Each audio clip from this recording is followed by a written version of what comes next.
What's going on, guys? So I finally played Zelda Echoes of Wisdom, and guess what? It was pretty good. I haven't beaten it.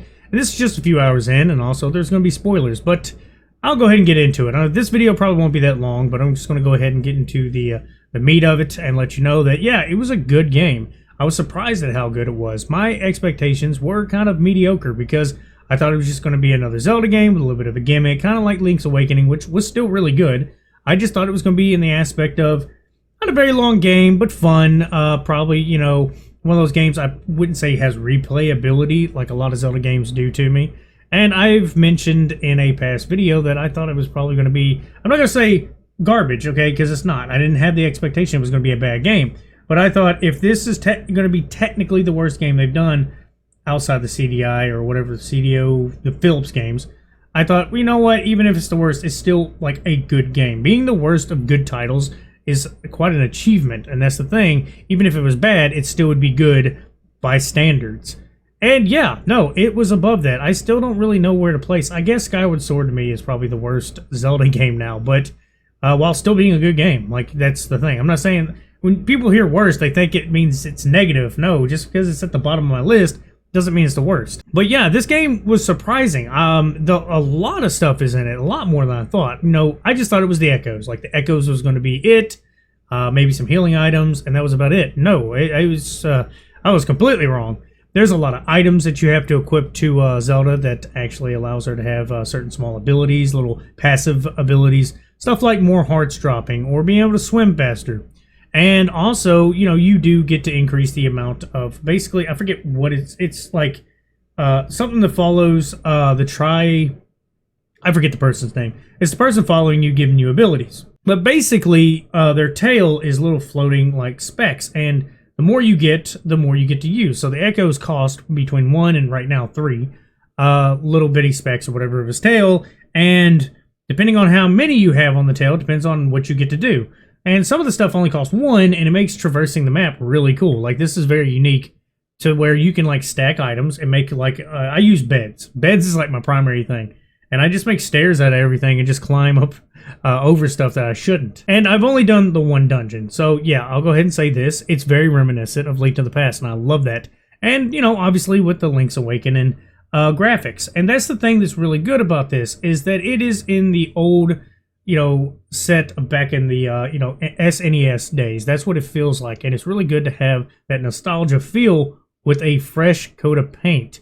It's like having an old-fashioned car and getting it fully remodeled, but still keeping the entire classic part about it, but like a brand new Bluetooth radio. So you get to jam out to all your classics while also having an absolute monster, beautiful classic car. Now, one thing that caught me off guard, and I did not realize, I completely overlooked it, was the fact that there's a actual transformation. Now, I don't know if there's any other transformations. It's Link, you know, you get transformed into him and use his new sword, which is not the Master Sword, at least not right now. I don't know if it transforms into it. Probably will. That's usually, you know, the go-to thing with his swords. But yeah, it's a might sword. It's basically what fights against these little darknesses and whatnot. The darkness, basically, these voids.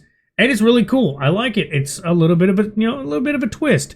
I say a twist. It's just a little bit of a turn. You know, it's not. It still goes by the base, you know, Link formula, but instead, obviously, you're playing as Zelda and you're actually rescuing him.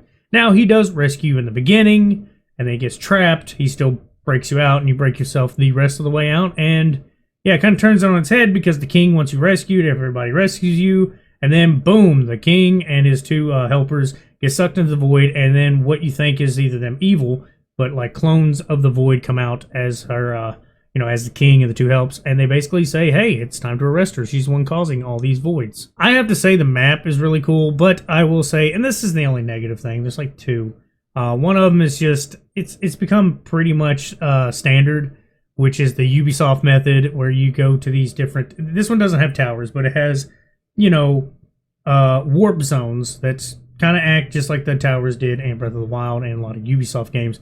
But basically, you open them up and it opens up a section of the map. And these maps aren't like Breath of the Wild, where there's like, you know, neat little things in them. It's just a map. So I just think that's kind of weird that it's not open to begin with. At least the open world map, you know, isn't open to begin with. And that's a small nitpick. It's not something that's going to change the game to me. I'm still going to play it. But one thing, which I could be speaking too soon, they may actually have an update coming, or Could be later on in the game. I don't know. So definitely, if I'm wrong, I will admit that this is just what's going on right now. When you're selecting echoes, like you can change it to like what type of sort you want, which is recent or by type and stuff like that. I don't like it. It's still like with Breath of the Wild and Tears of the Kingdom did, which I didn't like, which was selecting weapons and stuff from the quick menu was like one solid line where it was just squares going across. That takes forever. Don't get me wrong, a grid would still be not that great, but when you have enough room to work for it, I think when you're picking the echoes from your, D-pad to the left or whatever, or to the right, it should pop up instead of just one line that you got to go scroll through all of them for certain items. Should be a giant grid that you could scroll to the right up to, 12, and then start going down and have more selected so you can see what you're looking for. And it'd be a lot quicker that way. But it's not, and that's just a small nitpick of mine. Of course, I don't like any game that has like the selections, for your items that you have is across a bar. It just seems like it's a waste of time because you have to go through all of it. If you miss it, it makes it worse. And having a grid seems like to me it'd be less likely to miss. But there's a lot of games that's done it like that. And like I think Tears of the Kingdom was like the biggest one because you could attach different items to your arrows. And you could do that while you're shooting. But the problem was, like I said, giant fucking grid, which is really hard to, I say really hard. It's super simple to navigate. It's just really long. And that's probably what it is. It's just tedious. And that's about my only gripe with it. And another thing, I guess, it's not really a gripe. It just kind of caught me off guard. And it does kind of fade away as far as visually. But that blur, it's usually at the bottom. I just found it weird. It doesn't take away from the game. And obviously that's not an issue. I just thought it was odd that there's like a blur effect on it. I don't know if it was just in handheld because I played it mostly in handheld. I started up last night for a little bit on, with it docked, and that was pretty much it. And then I played it while I was on lunch and while I was sitting in the morning waiting for the meeting, and then I haven't fired it up since.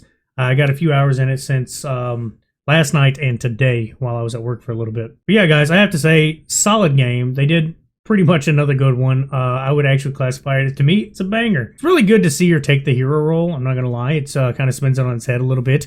And they're doing it in such a nice way to show her, like, more that she's a magic user type thing. Now, obviously, it's a different entity helping her, but I like the fact that this still feels like it would be Zelda because Zelda has magic abilities usually. She's usually using the light. It's really cool to see that she's using Echoes of Wisdom, which is, obviously nods to, old and kind of touching up to new because it's the gimmick that they're using, which is the echoes. And yet again, there's plenty of echoes. I mean, a whole bunch of them. I like the enemies that you get to spawn. That's really cool. And like I said, so that tail that grows, I can't wait to just like spawn just a huge amount of like, I'll call them like level ones, little tier ones. They only use one little speck off of your tail. Like right now I can only throw 4, but that's because I only did one dungeon. And also I got to say, some of the level design is really intricate and cool. And then they got some side scrolling, which is really reminiscent of like Link 2, which I thought was really neat, a little nod back. But yeah, that's about all I got to say. Y'all have a good one.